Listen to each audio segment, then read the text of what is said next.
ตัวนี้กะเวียดโอ้งัวหล่นตัวนี้เมื่อเขาให้หล่นเท่าไหร่นะครับเป็นงัวงัวสาวนะครับนี่งัวสาวผอมสมเลยนะครับ140ตะคูนะครับนะเดี๋ยวคูนี่เวียดให้เท่าไหร่ฝนสิมาแล้วพี่น้องได้งานอยู่นะครับได้งานอยู่นี่มีรอยเลี้ยงครับเดี๋ยวสิพาเบิ่งรอยเลี้ยงนำจับเลยมันเตะ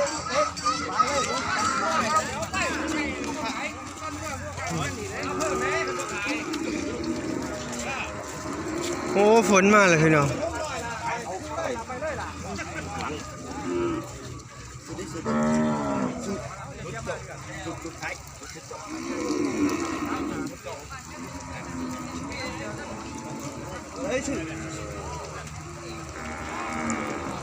ฝนมาเลย22,800เนี่ย22,800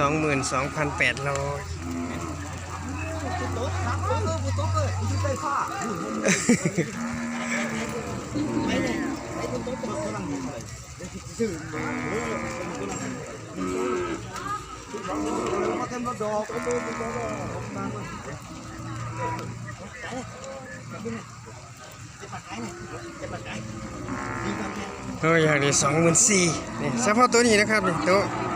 งามๆนี่พี่น้องหูราคาเลยเดี๋ยวสิพาเบิ่งรอยเลี้ยงโอ้ยถือป๋องอีกแหละเมื่อเขาให้เท่าไหร่โอ้ยฝน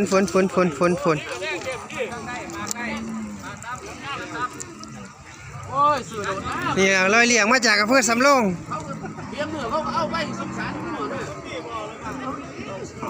ประมาณ142นะครับนี่ตัวนี้คิดว่าเพิ่นเอาตัวนี้เพิ่นให้เท่าไหร่ล่ะรอยเลี้ยงมาจากสำโรงโอ้16,500 เพิ่นเอาตัวนี้บ่อ๋อตัวเดียวกันบ่อ๋อ16,500แพงอยู่ดอกเบิ่งขาเบิ่งแข้งเนี่ยเพิ่นเอาไปเลี้ยงรอยเลี้ยงนะครับมาจากอำเภอสำโรง145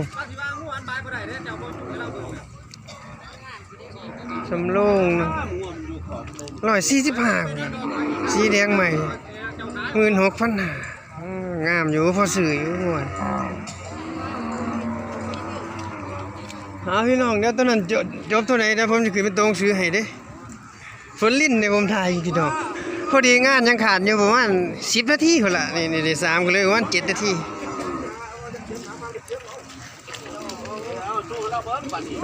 จุงร้อยเลี้ยง16,500หนังดีโครงสร้างใหญ่ลูกกระทบ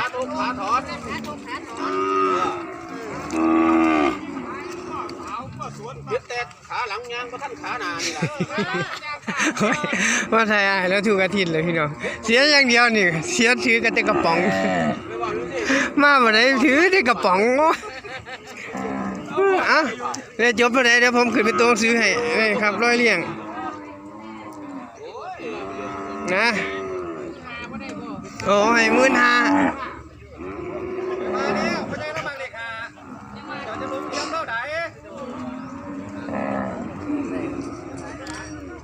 ขาดกันอยู่1,500พี่น้องประมาณนี้เดี๋ยวที่ไปถ่ายจุดอื่นนำว่าแดงจอยกันหลังมัน125เท่ากันมันจอยหัวข้างหน้าตัวแดงเข้าให้พ่อเข้า10,000เต็มบ่จอยนี่แหละมันรู้ว่าตัวแดงตัวนี้ให้ 2,000 โอ้12,000ครับเพราะว่าผมเอาทั้งคู่นี่2,500คู่ผมก็ห้องเพลงสายันตลอดโอ้ซื้อเพลงโอ้ยเอาไปทั้งคู่เลยผู้เสียสละ12,000เดี๋ยวเบิ่งกันว่างัวกินหัวหางงัวยังตัวงัวกินยาธรรมชาติ12,000โอ้มันสิตื่นพี่น้องตัวนี้ตื่นตัวนี้โอ้โหล่ะอยากได้15,000ให้13,500 14,000เลยบ่โอ้ให้14,000โอ้แดดพี่น้องขอโทษขออภัยเดี๋ยว140 1748ต้องโอ้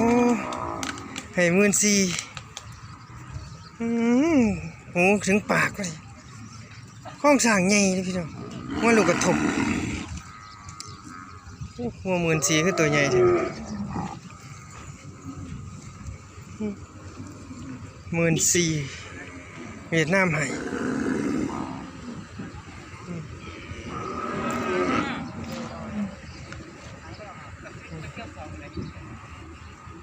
โอ้ตัวใหญ่ครับงัว14,000เวียดนามให้20,000 150นะครับ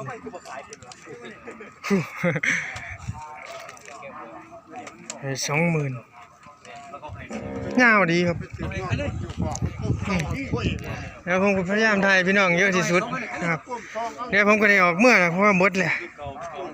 เลี้ยงงัวผูมา2ตัวงัวอ้วนซื้อขึ้นรถบ่ได้พี่น้องนะได้20,000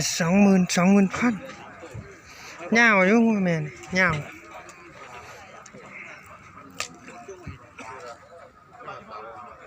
วันแล้วอยู่พี่น้องค่อยพูดค่อยจากันอยู่เรียกได้เท่าไหร่นะครับ150โอ้เกือบ160มันเป็นให้เท่าไหร่งัวอ้วน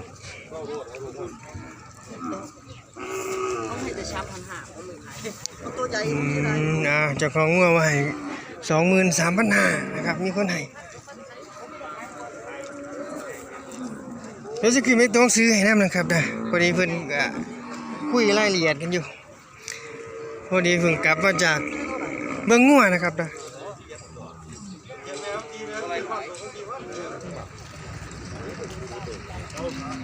4,000มันก็หลักว่าเป็นงวด2นี่2อยู่บ่อ้ายบ่2บ่24,000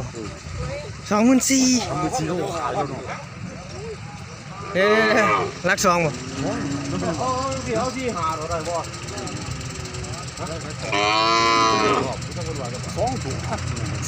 บ่ฮอดบ่แม่นงัว3มัน24,000พี่น้องคุยกันก็ขายแล้วอยู่155เกือบ160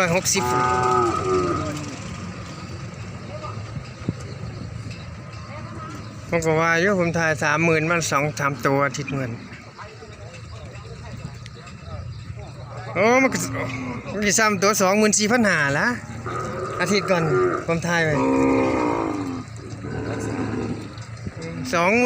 พี่น้องเวียดนามให้เด้อประมาณ